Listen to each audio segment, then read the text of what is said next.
दोस्तों, ट्रंप ताऊ और फूफा नेतन्याहू की हो चुकी है लड़ाई और इस लड़ाई की वजह है वो है ईरान। ईरान ने ताऊ को कॉल लगा के बोला कि इजराइल द्वारा लेबनान पर लगातार हमले किए जा रहे हैं और अगर इन हमलों को नहीं रोका जाता है तो जो ताऊ एक महापंचायत रखने वाली है समझौता करने के लिए, दुनिया में शांति के लिए, उस मीटिंग में हम हिस्सा नहीं लेंगे। इस बात से ताऊ इतने घबरा जाते हैं कि वो फोन फूफा को लगाते हैं और उनको खरी खोटी सुनाते हैं। और ये रिपोर्ट बताते हैं अमेरिकी अधिकारी कहते हैं कि ताऊ ट्रंप नेतन्याहू फूफा पर इतने ज्यादा गुस्सा थे कि अगर वो उनके सामने होते तो हाथापाई की नौबत भी आ जाती। पर एक बात समझनी होगी कि जो दोस्त कल तक ताऊ और फूफा जिनके बीच में इतनी अच्छी बनती थी कि जो एक थाली में खाना खाते थे, एक साथ में पार्टी शार्टी करते थे और एक साथ में दूसरे देशों पे जाके गुंडागर्दी करते थे और हमला करते थे, उनके बीच में ऐसा क्या हो गया कि उनकी दोस्ती के बीच में दरार आ गई। और ऐसा क्या हुआ कि अब अमेरिका इस युद्ध को खत्म कर अपने देश वापस जाना चाहता है। अभी जिस स्थिति में ये युद्ध है, अगर इस युद्ध का परिणाम अभी रोका नहीं गया या कोई समझौता करके इस युद्ध को समाप्त नहीं किया जाता है तो आने वाले टाइम में ये युद्ध और लंबा जाएगा और भयानक हो जाएगा। और इस बात का पता अमेरिका को भी है कि अगर ये युद्ध आगे जाता है या और लंबा होता है तो उसको सबसे ज्यादा नुकसान होगा अमेरिका को, क्योंकि अमेरिका को भी फिर इस युद्ध में लंबे टाइम तक फंसना पड़ेगा, जिससे सबसे ज्यादा आर्थिक और शारीरिक रूप से नुकसान अमेरिका को होने वाला है।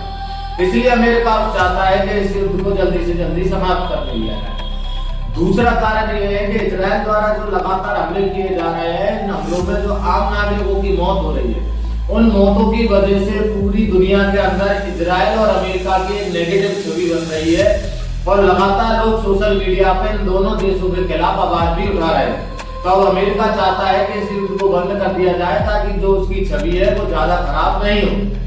तीसरा कारण ये है कि अमेरिका और अमेरिका की जनता मिडिल ईस्ट में हो रहे युद्धों से परेशान हो चुकी है, क्योंकि वहां की जनता जानती है कि जब एक युद्ध को लड़ने के लिए सेना जाती है तो सेना के साथ हथियार भी जाते हैं, पेट्रोल भी खर्च होता है, खाने के लिए पैसे भी दिए जाते हैं और बहुत सारी चीजों के अंदर पैसा खर्च होता है। तो अब अमेरिका और अमेरिका की जनता नहीं चाहती कि उनकी देश की जो गाड़ी कमाई है वो दूसरे देशों के मैटर में खर्च हो।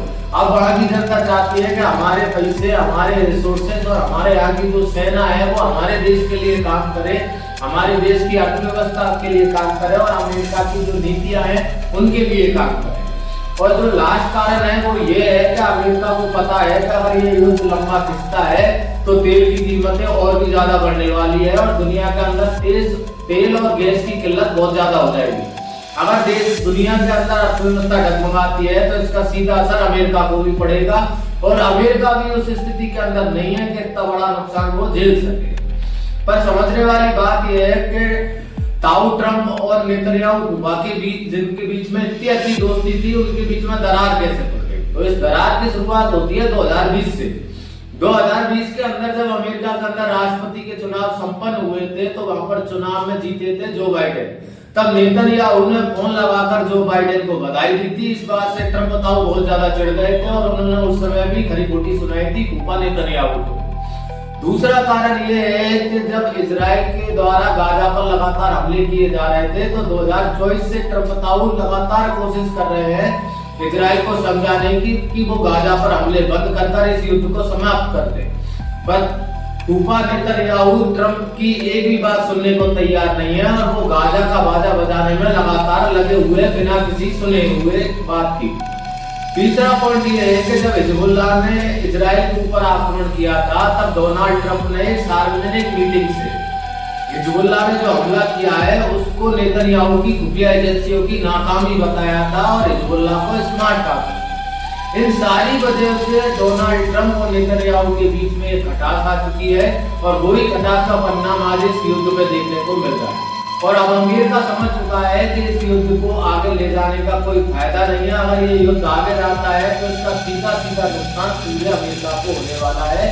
इसलिए अमेरिका अब इस युद्ध से अपने हाथ खींचना चाहता है। इस वीडियो में इतना ही। वीडियो पसंद आए तो लाइक करें और चैनल को सब्सक्राइब करें।